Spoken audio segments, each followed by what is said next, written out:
School avoidance is an issue that impacts young people and their families in large numbers.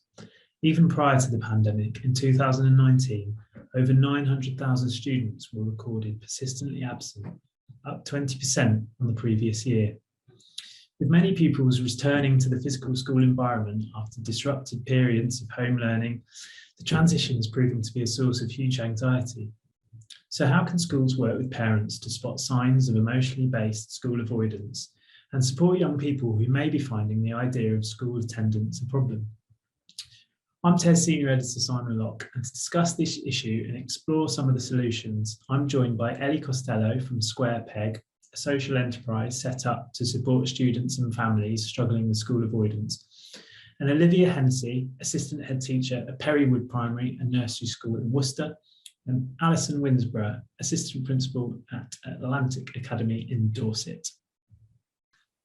Afternoon, everyone. Thanks for joining us on this webinar. I've given everyone a quick introduction there, but what I'll do is I'll just go around the room or the virtual room and just get you to quickly introduce yourselves, if that's all right. I'll start with Ellie, if that's okay. Yeah, hello. Thanks for having me. My name's Ellie Costello. I'm director of a community interest company, not-for-profit, called Square Peg. We're grassroots parent-led, and we work in the area of raising awareness around persistent absence and barriers to non-attendance predominantly. We also think about all types of attendance difficulties, including truancy and exclusion. Great stuff, thank you. And Alison? Hi, again, thank you for inviting me. I'm Assistant Principal at the Atlantic Academy on Portland. And for those who don't know, Portland's an island just attached to the mainland in Dorset. And so we've got quite a small community that we serve, and we're an all through school from reception to year 11. Lovely stuff. And Olivia? Yeah, hi, thanks again for inviting me. I'm Assistant Head at a school in the Midlands, Perrywood Primary and Nursery, and I am a Thrive practitioner. So I've got my Thrive head on today, and Thrive is an approach that we use throughout our primary school, focusing on the emotional development of our children. Brilliant stuff, thanks all. And yeah, thanks again for joining us today. So Ellie, if it's all right, I'll come to you first, and we're here to talk about emotionally based school avoidance. And I thought we'd just, for the benefit of the viewers, just sort of start by defining what exactly we mean by that term, if that's all right. Yeah, so it used to have a slightly more contentious term called school refusal, which placed the problem in the child. It wasn't very popular with parents. And the more current term is emotionally based school avoidance, which we still feel places the problem in the child, and often the drivers are actually external to the child. But it's defined broadly as an attendance difficulty that it's separate from truancy, where the parents are unaware that the child isn't attending school, and persistent absence or non-attendance and emotionally based school avoidance is sitting in the sphere of attendance difficulties that family are fully aware of and are struggling with, and it's usually driven by a social, emotional or mental health need. Okay, brilliant. And so if you class someone with EBSA, where do you draw the line between someone who, I mean, I can think of times when I sort of told my parents I didn't want to go to school, and when does it become something that parents should really be concerned about and schools need to step in? Yeah, so we talk about, there's some early flags that I think, if you've got a chronic issue with lateness or tardiness, or a challenge with leaving the house or sleeping, sleep is often, the night before is often the first thing to go. And it's not just a sporadic one-off, it's chronic and persistent challenges with low-level needs. It's often rooted with anxiety-related challenges that really do take a grip and become unmanageable for that child or young person. Yeah, so it's quite different. We talk about the sort of, there are 3 stress responses as we see it around attendance difficulties. Your flight stress response would be truancy. your fight stress response would be exclusion, would end up in exclusion, and flop drop freeze tends to be your persistent absence need. So they're all sort of part of the same sphere, if you like. It's just the behaviours are presenting with different results at the end. Okay, interesting. Yeah, that's so what's going on sort of cognitively for someone to get to that point where they're avoiding school, refusing to go to school? Yeah, so the avoidance part is a complete flop drop freeze. So you've often got somebody who's been, or a young person or child who in their experience has been coping for a very long time, but perhaps they haven't been able to articulate it or identify it, or they have shared it and it hasn't been responded to or believed. It's often really rooted in trust. So that child loses the sense of safety that they have, that the adults are actually really believing them in what they're telling, what they're saying. You know, I'm finding coming to school really hard.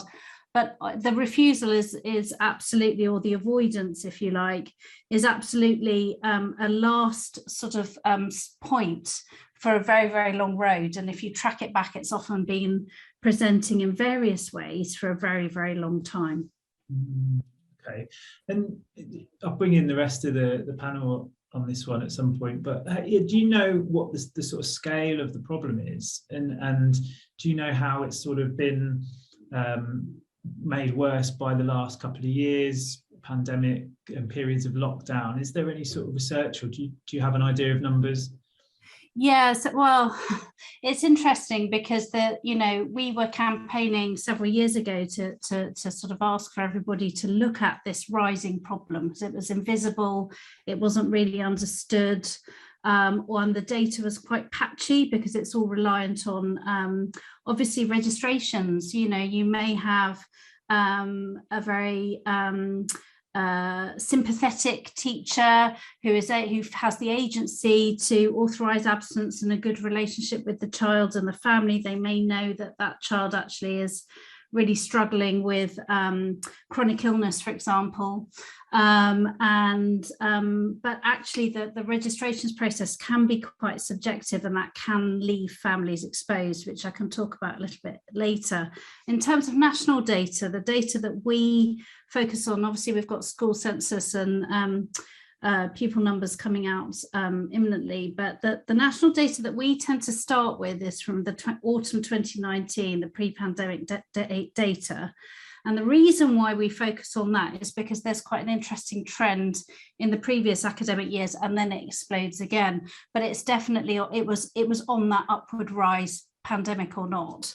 The data that we talk about is the autumn of 2019 with 921,927 children and young people. That's 13% of the school age population marked as persistently absent, and that's defined as missing more than 10% of the school year.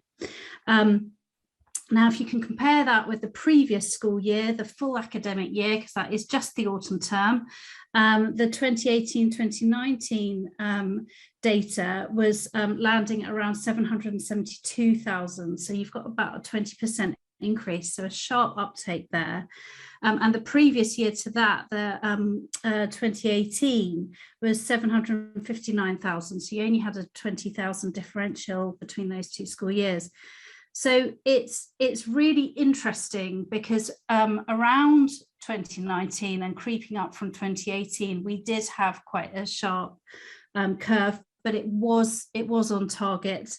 50% of that 2019 autumn term were missing. 60,000 were missing 50% of their school term, and 17,000 were missing 99% or more.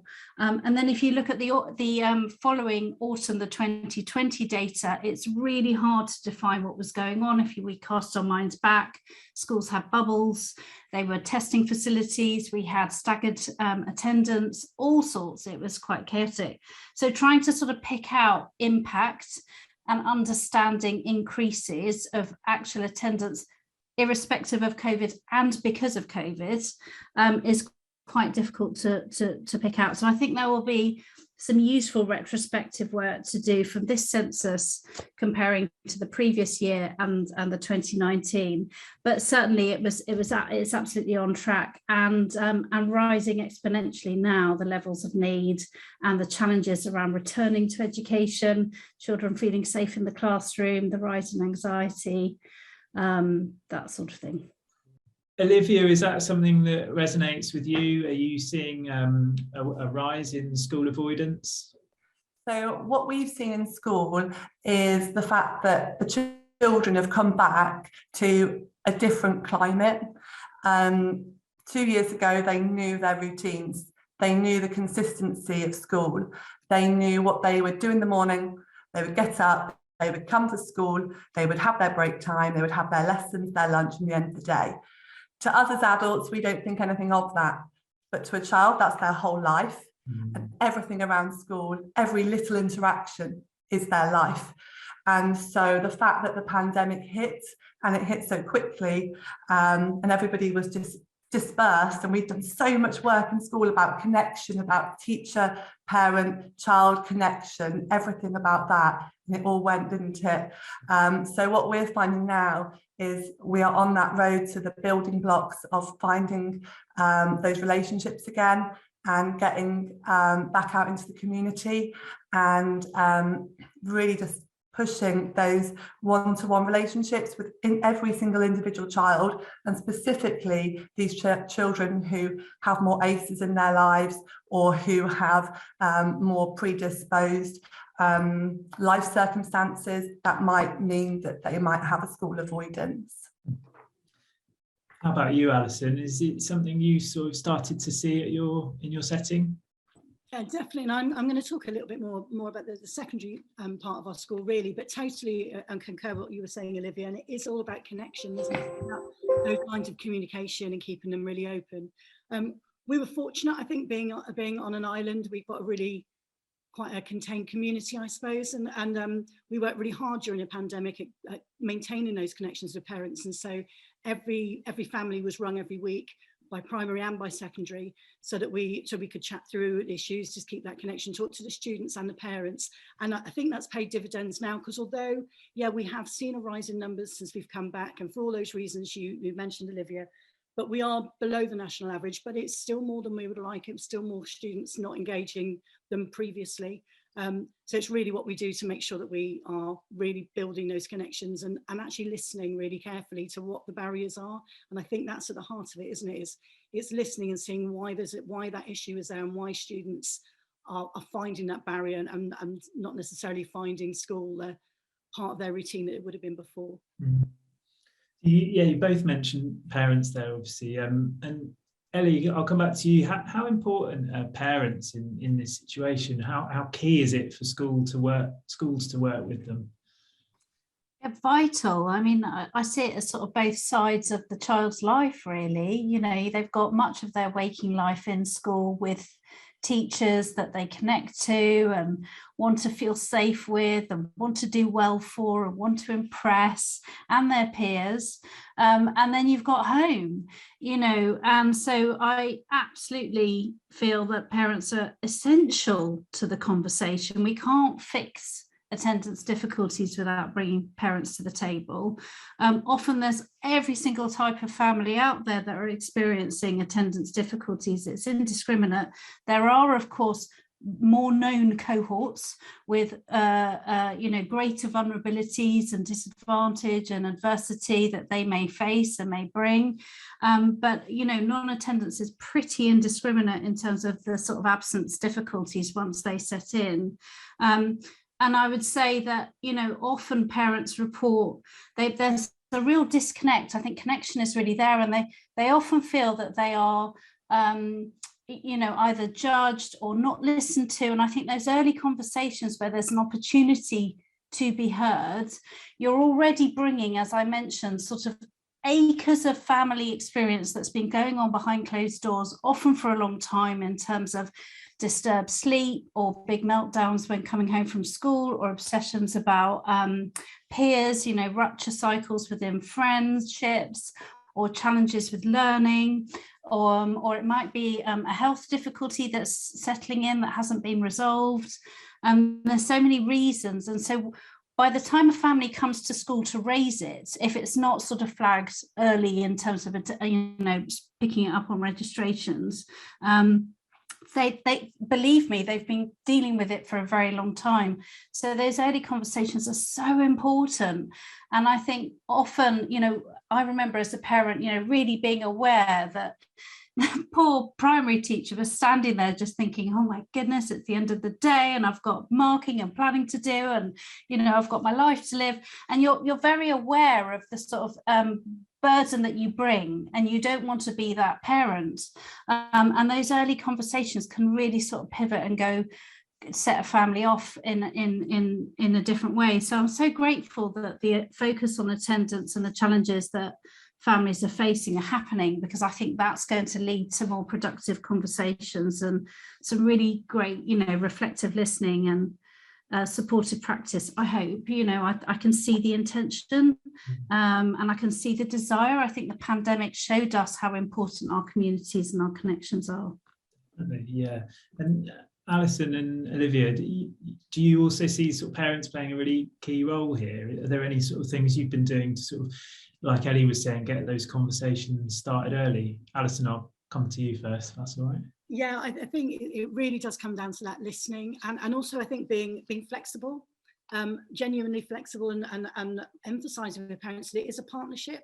We're not separate entities. We're adults who are working in the best interest of their children, and it's recognising that we know their children. It is, they're an individual, and their barriers and the issues they have around attendance are their own, and there's not one size fits all. So it's about finding a bespoke solution that's actually going to encourage that child to see that the school and home are working together for their very best interests. Yeah.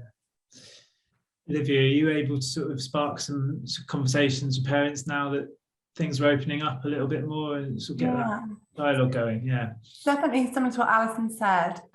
During the pandemic, we continued to prioritise our connections with our families, even if it wasn't face to face. During that time, we were calling the parents weekly, making those connections, and the children in our school who receive Thrive, which is our one-to-one support for children who maybe are working developmentally lower in their emotional resilience.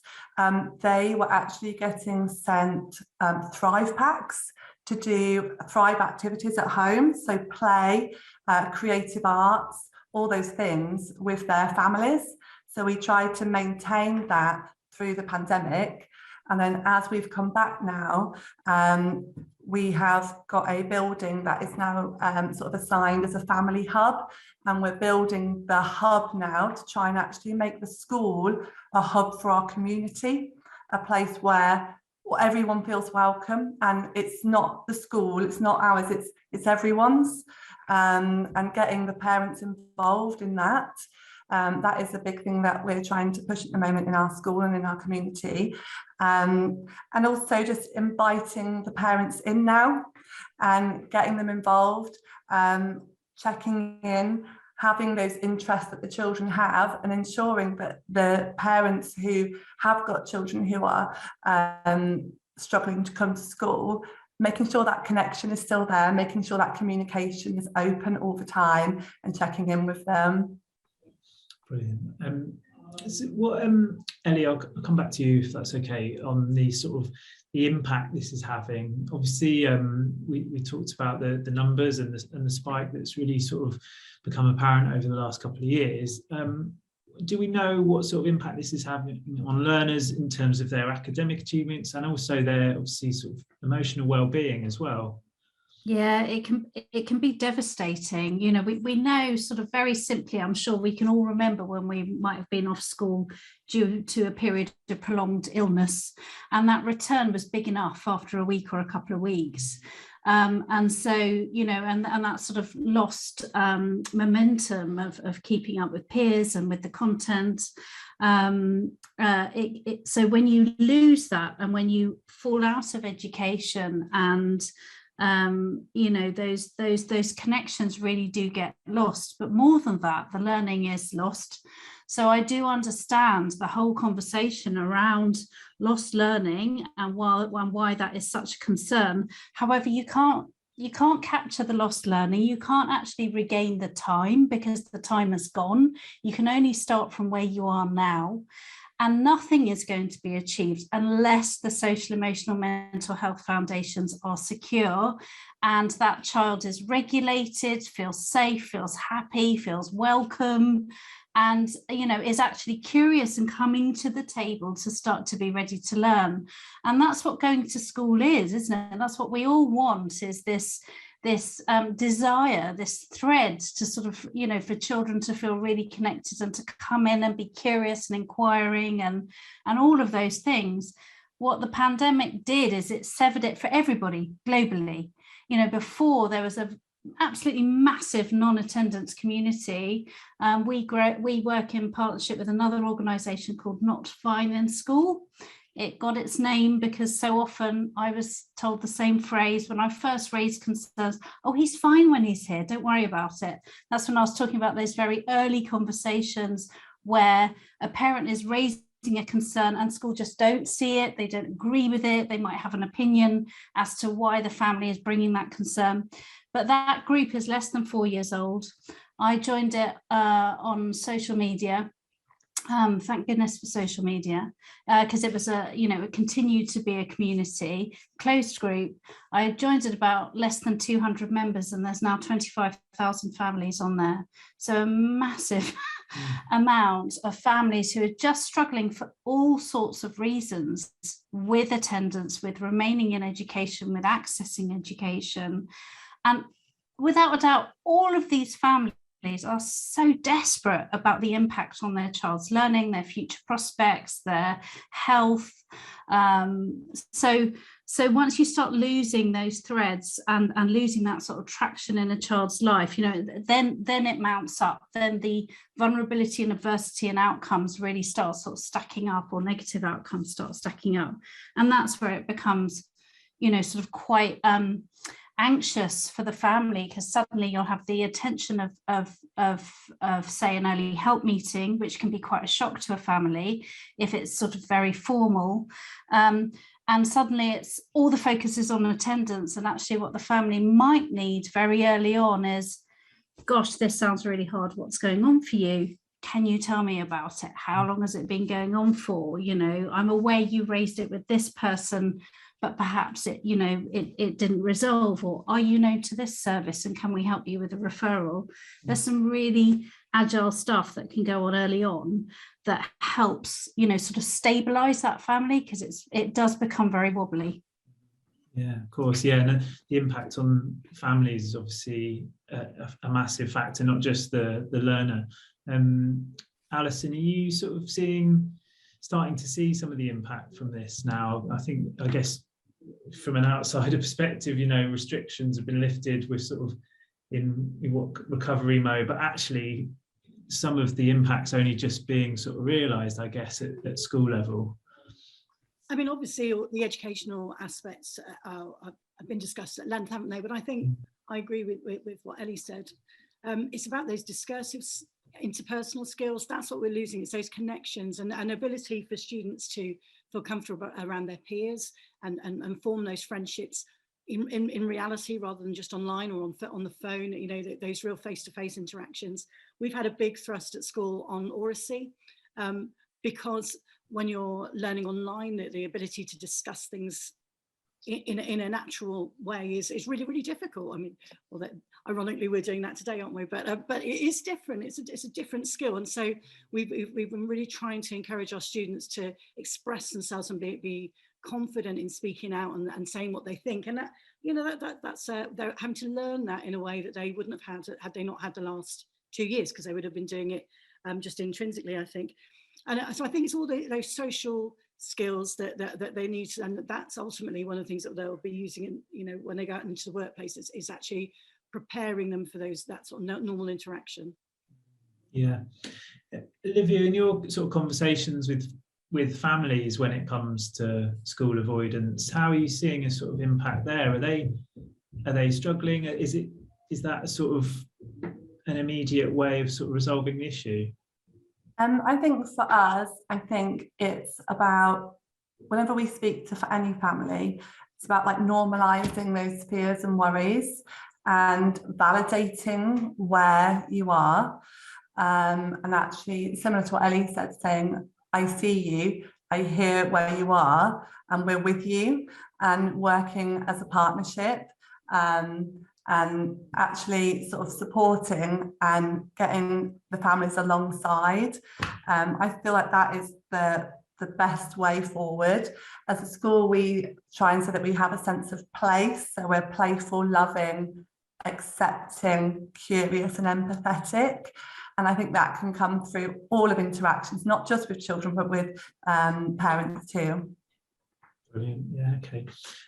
Just before we move on to some of the sort of the concrete solutions to this issue and some of the things that you guys have been doing and working on, what are the long-term issues here, Ellie, if this sort of issue doesn't get addressed? You talked about sort of early warning signs to look out for. Perhaps could you talk us through the sort of timeline, I guess, from early warning signs to perhaps if things are missed, where can students end up? Yeah, so it's there's several sort of pathways, I suppose, but none of them are standard. But the various themes are, you know, often it's an unmet SEN, unrecognised or unsupported. You know, there's such a lot out there at the moment about how girls present. You know, autistic girls are being overlooked. But I saw another piece this morning about the numbers of girls that are ending up in CAMS. So again, there's something there about how girls are able to identify and express their mental health distress and sort of discomfort, and boys maybe aren't doing that as well. So there's a sort of disparity there that's happening, with maybe boys are being overlooked, or perhaps, you know, we know that boys disproportionately end up in exclusions data, you know, because there's a fight reflex going on there. Actually, in persistent absence, there's no gender disparity, it's pretty even. The sort of timeline can go from starting with disturbed sleep and an issue with getting to school on time, and then that builds and builds and builds and builds to full non-attendance, breakdown, tier 4 CAMS. That's the sort of, you know, that's the trajectory. You know, everyone knows school to prison pipeline is a risk, but you know that there is absolutely a clear increasing pipeline, certainly to tier 3 CAMS, which is swamped, and rising numbers at tier 4. But often it can be a single event, such as a pandemic or a bereavement, or dad being in a fatal car crash. Well, that is a bereavement, or, you know, a parent experiencing sudden illness. There can be a single event that can equally, seemingly out of nowhere, trigger emotionally based avoidance. But actually, if you look back and really do the sort of unpicking in the history, you can actually see the vulnerabilities creeping in more often than not. But also you can have a sort of stress response, trauma response to a single event. So the consequences are really devastating in terms of declining ill health is a big one. You know, we can end up with quite a few young people who will end up with chronic illness or immunity conditions, which means that once their immunity is compromised, they're then stuck in a sort of quite negative health spiral. But predominantly, it's ending up in, you know, with high mental health needs, or there are those that are ending up, you know, at risk outside the school gates. I know the commissioners are talking a lot about risk to obviously criminality and exploitation, and that is a consideration, of course, and a consequence. So, you know, the stakes are high. But I would say that the majority of persistent absentees, because the figures are so large, are in homes with parents who are absolutely desperate and don't know what to do. And perhaps, you know, a timely early help or mental health support team referral would be really beneficial, or some specialist teaching support. What we find with a lot of our families, though, is that actually they need something a little bit more intensive than a short fix. So once your attendance is really sort of getting up sort of above 80 or lower than 86%, so you're really starting to sort of get into sort of some quite chronic difficulties, that's where the needs can suddenly flip. You can see like a pivot overnight where you've kind of maybe got a young person who's just about clinging on by fingernails, and then you can pivot and they can suddenly end up in A&E, you know, with an attempt on their life. So the stakes are really, really high, and that's why those sort of vulnerable young people really do need that sort of understanding response. Yeah. To be taken seriously. I think that's the biggest theme that we get, that they're either ashamed to express their mental ill health and the challenge and how long they've struggled with it, or they don't feel like it's going to be believed. Alison, what are some of the ways you're helping to sort of help parents with these issues? And Ellie talked about some of the sort of early warning signs there. Are you sort of able to flag, you know, sort of tired students that are tired or struggling with sleep, and have those conversations with parents early on? Very much so, yeah. So and I think it's about having the dialogue with the parents and with the students as well, and it's about being flexible. And I come back to that flexible approach, because it is about really, really listening, and as a school, finding what the barriers are and being creative about what solutions that might look like. And that can take many forms. I mean, we have different layers of support that we put in depending on where students or families find themselves. But it is really about tailoring the support to fit the needs of the family, and taking a very, very much a non-judgmental approach. I mean, I think it was you that said, Ellie, that people find themselves in these situations from a multitudinous kind of range of circumstances, and every circumstance is entirely different. So you're not going to find a hat that conveniently fits everyone. We've really got to try and listen and be flexible and be responsive to where the family finds themselves. But I think it is really easy for families to feel that they are being judged, and so that the school has to work very hard, I think, and that's where that communication, I think, hopefully that our schools have done through lockdown will have helped, because you've had a very human dialogue at a very difficult time. Yeah. What elements of flexibility are you able to offer when children perhaps are sort of starting to struggle with attendance or refusing to go to school? We have a team whose job is to really work with those families on a one-to-one basis. So we have a member of staff who will work very specifically with students who are struggling to come into school. And again, that's a flexible approach. It might be coming and meeting them and bring them into the school building and chatting with them. It might be doing part-time timetables to try and work them up, finding out what particular subjects they might be struggling with, or what aspects of the school day, whether it's, you know, sometimes for some students it might be breaks and lunch times. I mean, it's not necessarily lesson time, and it really is listening and unpicking. You know, and it might be something as simple as actually, if a student is very disengaged with school, actually going around, being the human face that goes around and actually visits, and so that member of staff is in their home environment, and so they become a member of the school community that they envisage as part of their reality. So I think there are many ways shapes it can take, but it is about listening and being responsive, I think. Yeah, that's an interesting approach, sort of bridging that gap between school and home by sort of meeting them halfway, if you like. Yeah. Olivia, how about you? What are you sort of doing in terms of those like early warning signs that Ellie mentioned? So here at Perry Wood, we do, like you would in academics, you would assess your children on English and maths, and those are all very high priorities for all of us in school. Here we also monitor and assess every single child on an emotional developmental level, focusing on the level where they are, and then from that we then can flag the children who are emotionally less resilient, and then we can put strategies into place before anything, say, escalates further. And so then they then work with our Thrive practitioners in school to work on the skills that they need to build up to an more emotionally resilient place. So that's how we do it here.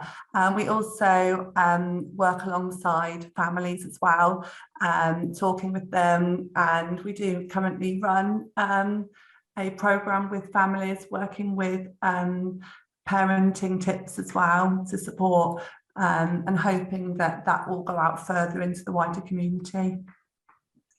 Cool. Okay, thank you. And then I guess a little bit further down the line from those early warning signs, when the problem becomes quite sort of chronic, Ellie, how do the sort of school pupil parent relationships work then? And are parents always sort of part of the solution? Can they make the problem worse in some instances? How's that managed sort of sensitively by school? Yeah, it's really hard. So if I may, just talking about the early bit a little bit, I think, to pick up, flexibility and normalizing what's happening is so important. Oh yeah, we've seen this before, we know how to handle it. I was given the impression that we were the only school refusal family with a child with anxiety in primary school ever in the world. And it was extremely alerting and alarming. And actually that set off a real anxiety response in me of, oh my God, nobody knows what to do. Nobody actually is, coming to the table responsibly to sort of help us and just go, it's all right, we've seen this is what we do in this situation.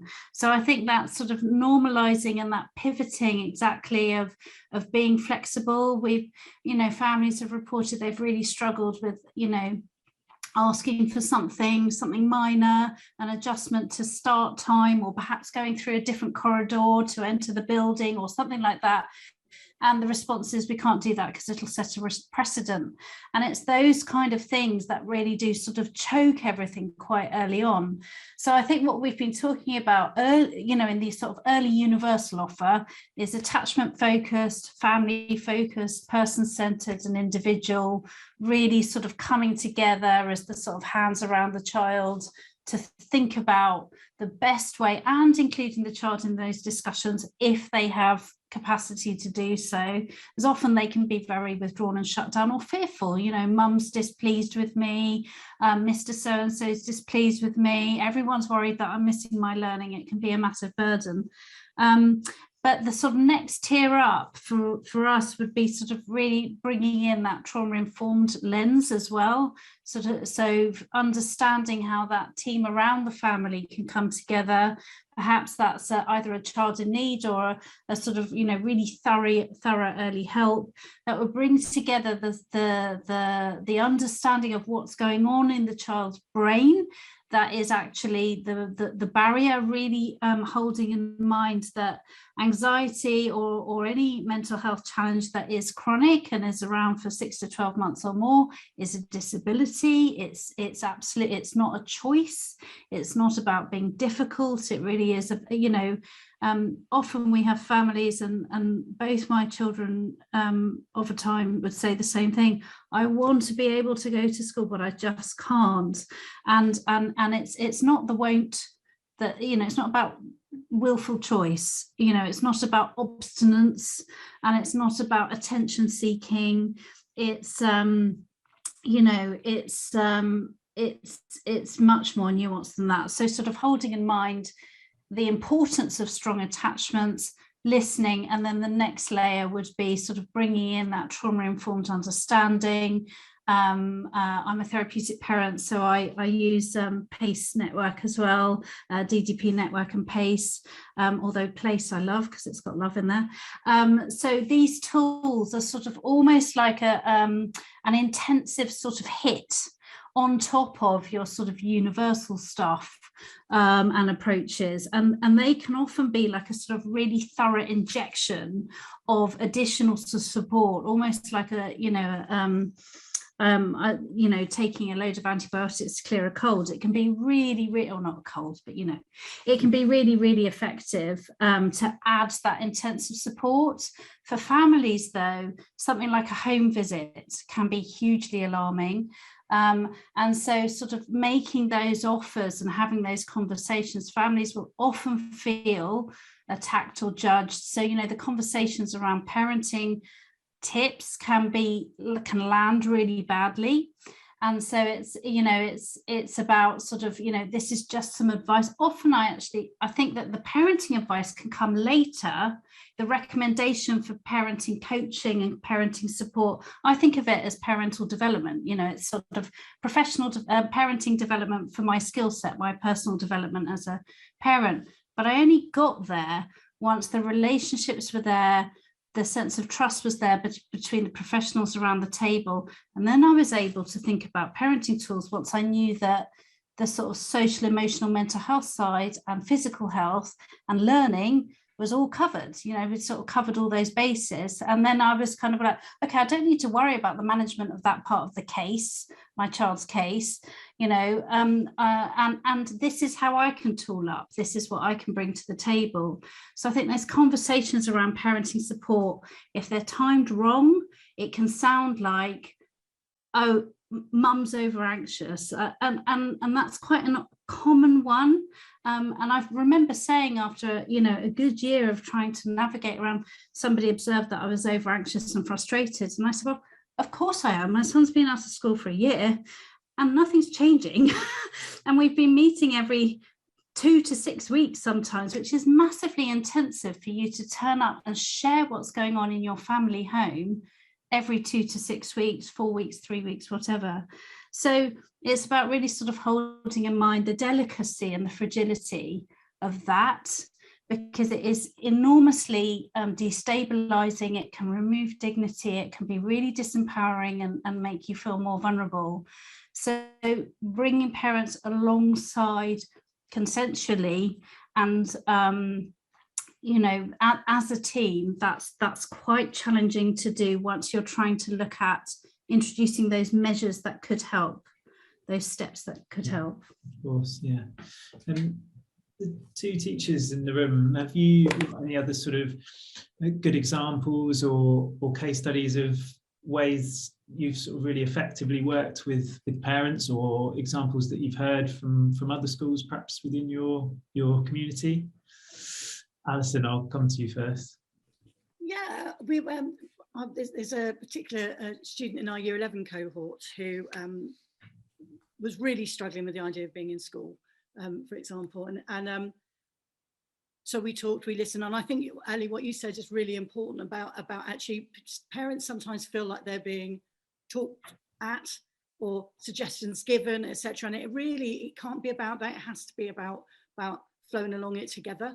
And actually, finding that solution as a group, as a partnership. And for this young man, it really was about listening to what his next stages were and what actually he wanted to get out of life on a wider scale. So it was about finding the solution for him, and we are always talking about solution for that individual. Was about giving him opportunities in the sort of sphere he wanted to go into, which for him was bricklaying. And actually, he has been amazingly successful. And he's going to be successful at the end of Year 11 in all sorts of areas. But partly it will be because he had the opportunity to open some doors that he otherwise wouldn't have opened, and it kind of put his learning in the context of where he wants to go next. And it was going back to what we said before about those life skills and about those wider opportunities. It just gave meaning to some of the other things he was doing, and so he was a real success story. And I look forward to seeing where he goes next. But that was through listening to him, listening to parents, and working together. That's a really nice example. Thanks. And yeah, how about you, Olivia? For us, I'm just going to talk sort of more of a general level, if that's okay. It's about meeting and greeting and making sure that that meet and greet, similar to what you were saying, Ellie, is not like overwhelming either, and walking alongside the parent and actually saying, okay, let's do that meet and greet, but like really a soft meet and greet, supportive, wherever and whenever that will work. So whether that's coming into school a little bit earlier, so you're not in the hustle and bustle of everybody else, and maybe it's a bit sensory. There could be other issues at play. There could be friendship issues at play. Maybe I'll see that person. You don't know what might trigger, and actually having those really open conversations with the parent about those different triggers that could happen along the way, really supportive. So yeah, like doing the early coming in or a little bit later coming in, and the difference at the end of the day as well. So supporting the children at the end of the day, because again, that's that hustle and bustle time, those times when it can change is happening. So supporting them in an individual bespoke way of ending their day. Maybe there are triggers through the day that the child is anticipating, and so then doesn't want to, well, doesn't, not that it doesn't want, the child doesn't want to, but that they're unable to cope with the pressure that's going to come along in their day, potentially at break or lunchtime. So then it's having that open discussion. If it's a Key Stage 2 child, you can actually conversate with that child using words and saying, well, how can we help you? What can we do to support you at break and lunch? And actually we have different provisions across the school for various children for their lunchtimes to be successful, so that we don't get that fight, flight or freeze during those times, because that's that secondary behaviour, isn't it? Where we, you know, that's the secondary thing that's happened after actually something that might be really stressful for them. So we try as a school to alleviate that before things escalate. So actually supporting these children and saying, yeah, we hear you. Actually, it is really tricky for you, isn't it, during these times? What can we do to support? And we've had loads of successes in school where children are actually now feeling really at ease through the ups and downs and the waves of the school day and supporting that school day. And 100% what Ellie and Alison said, working alongside the parents, and just that open dialogue together. Yeah, that is really supportive. One thing as well that is very awesome that we have is a school dog, and the children do love to come and see the school dog. So sometimes that is a really soft way to bring children in or through the day to go and see our dog. Literally a soft way to yeah. Lovely. I think that's so lovely. I was just going to say as well, I'm very aware with both professionals here, you know, just the amount of capacity that is needed with them and with the whole staff faculty to do this intense, well, it's not even intensive work, but this human sort of connecting work. One of the things that we're really passionate about as well is thinking about supporting the supporters. So what help is there for staff to offload neutrally, not even with peers or colleagues or whatever, but you know, what is there that might be helpful, A, to support that CPD and that reflective practice, but also just to kind of go, oh my God, you know, so because we all need that. And it's how can that help? How can we envisage what that might look like? Because I think that is so essential for staff well-being, to have that real yeah, we all need containing, and it's that sort of, you know, self-care is all well and good, go home and run a bubble bath, but you know, that's often not going to cut the mustard, and why should it? You know, it's nice to do. So I think that's another sort of piece of this puzzle of, you know, that everybody in this scenario has, you know, a containing presence in whatever way that is to help do this work, because we're post-pandemic and it's just added another, not even post-pandemic, in a pandemic, and it's just added another layer for everybody. It's been a great equalizer, but it's also created great divides as well. Yeah, that's true.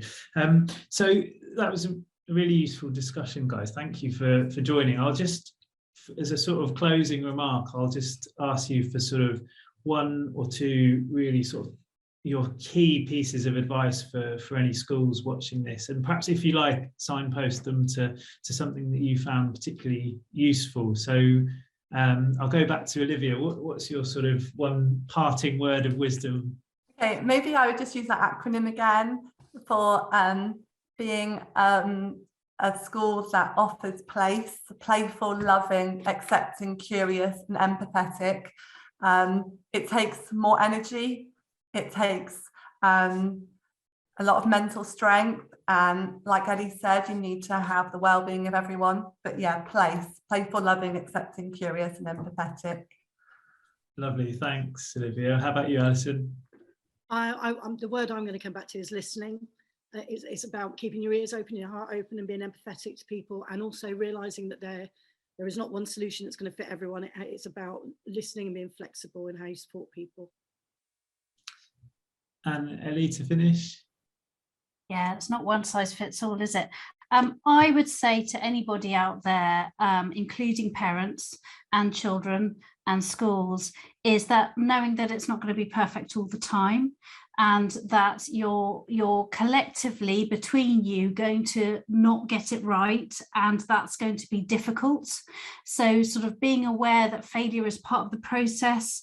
Awkward, difficult conversations are the most important conversations to have. Don't shy away from them. And actually, once you start seeing some progress with the child, don't bank on it just because they're not being manipulative, but just because the difficulties with re-engaging with education and with stabilizing mental health, it's woolly and wobbly and like trying to knit with spaghetti, and it will try to seek out all of the weak spots, not because there's a really sort of Machiavellian child in there, but just because children are wired for safety, and mental health takes a long time to calm and stabilize and not be easily flipped. And that takes a lot of lived experience for that child to build that capacity and to have that resilience and trust, and to actually feel truly safe, even if they're working really hard. That their mental health can sort of spin them on a sixpence. So yeah, just knowing that failure is part of the process, normalizing that's okay. It's about how you come together and repair that and reboot and carry on. Brilliant stuff. Thank you. And yeah, thanks again, everyone, for joining the discussion. I think it's been really useful, and we've packed a lot into that time. We've managed to wrap up on time as well, which is always good. So yeah, thanks again, everyone, for joining, and thanks to everyone for watching. See you next time. Cheers.